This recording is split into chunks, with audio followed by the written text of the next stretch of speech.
Your brand is the reason people buy from you instead of someone else.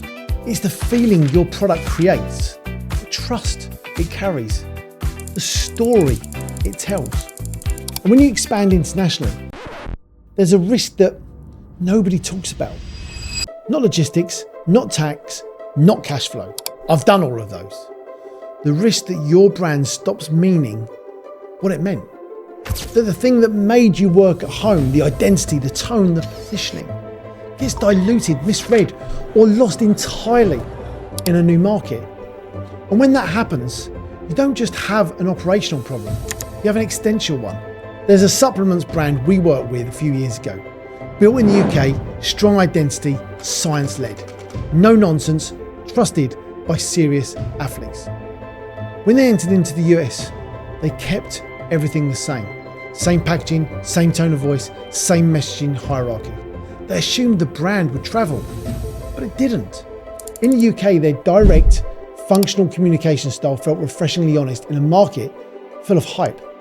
In the US, the same directness read as flat, uninspiring, almost clinical. Plus, the world had moved on. The US supplements market is emotionally charged. It's aspirational.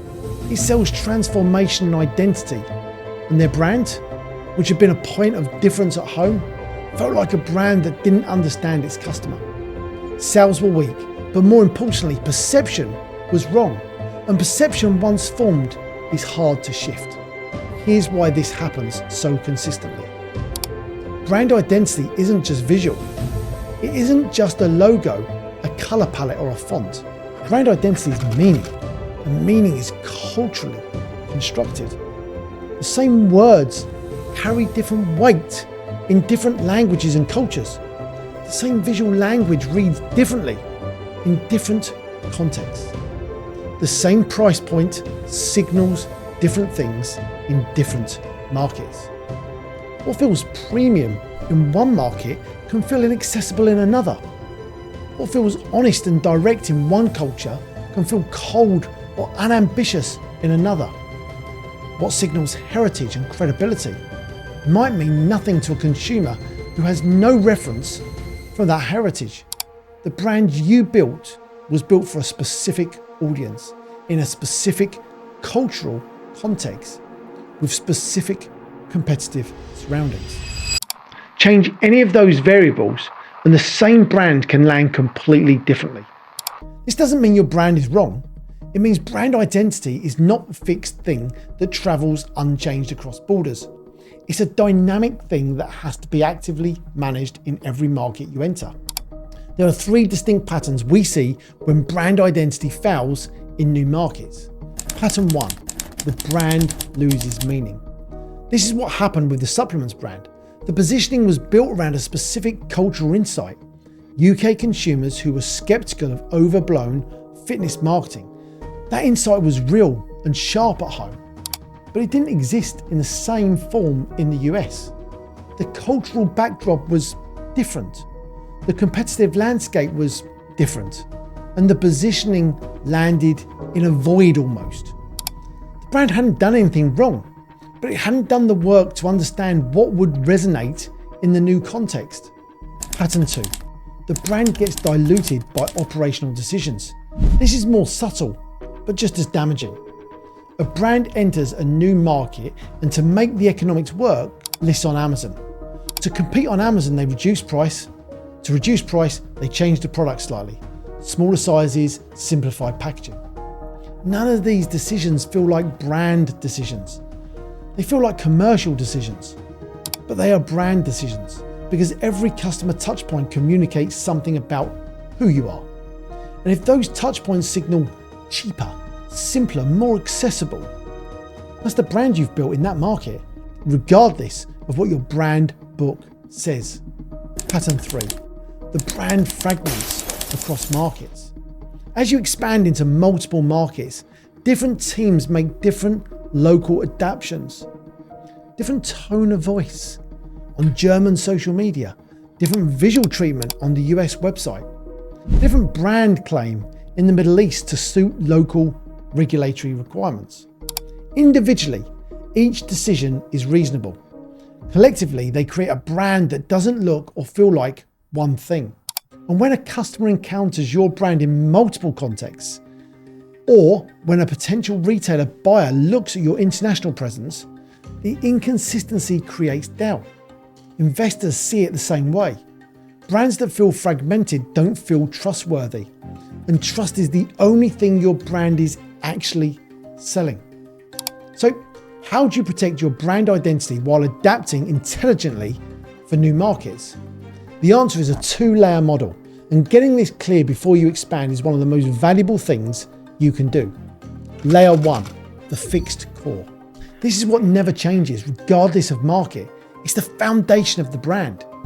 Your brand's core purpose, why it exists beyond making money. Your values, the principles that govern how you behave.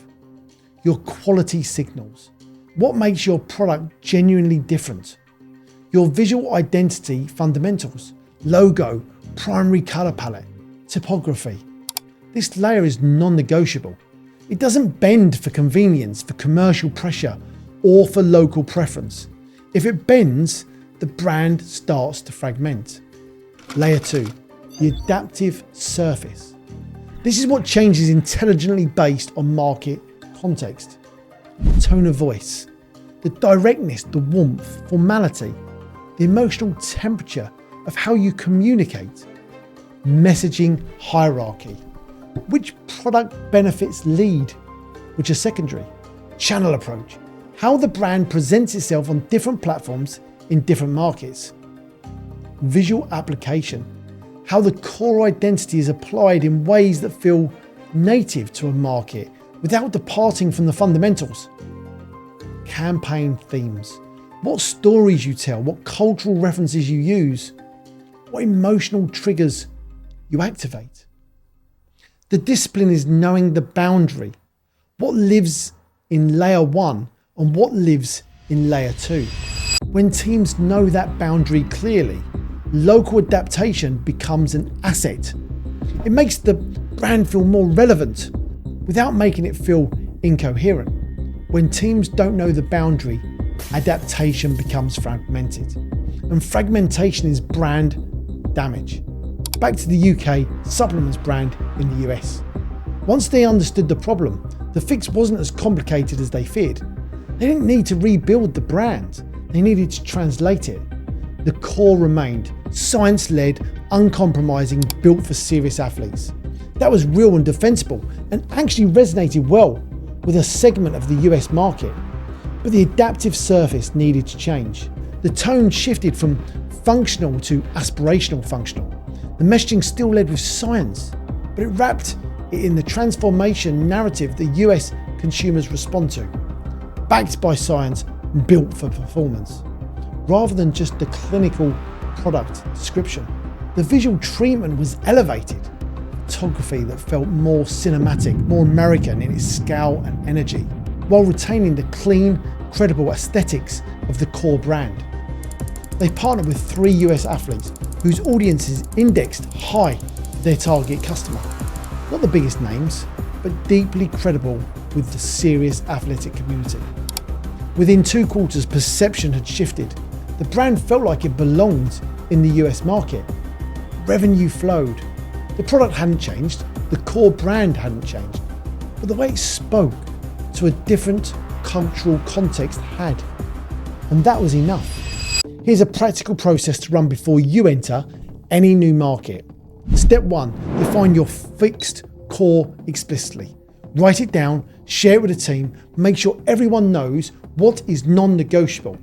Step 2, research new markets' brand landscape in your category. Who's winning? How are they positioned? What tone do they use? What do customers there respond to? This isn't about copying, it's about understanding the context you're entering. Step 3, run your brand through the new market context. Where does it land naturally? Where does it need adaptation?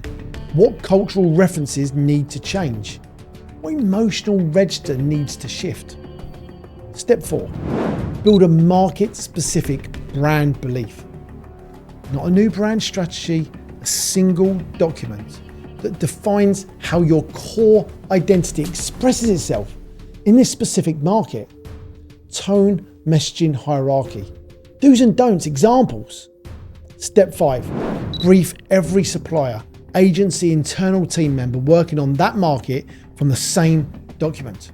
This process takes time, but it costs a fraction of what repairing a damaged brand perception costs, and it protects the thing that makes all the commercial strategy actually work.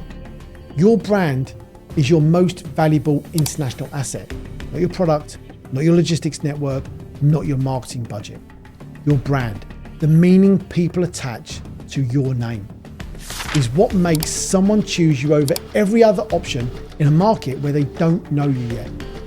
Protect the core, adapt the surface, brief the teams, and never treat brand decisions as purely commercial decisions, because the brand is the commercial foundation. Everything else is built on top of it. In the final video of this series, we're going to pull everything together. Markets, channels, brand, structure, cash, timing, all of it.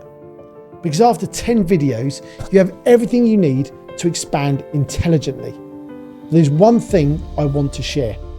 What it actually feels like to build a global brand. The reality of it, the difficulty and the reward.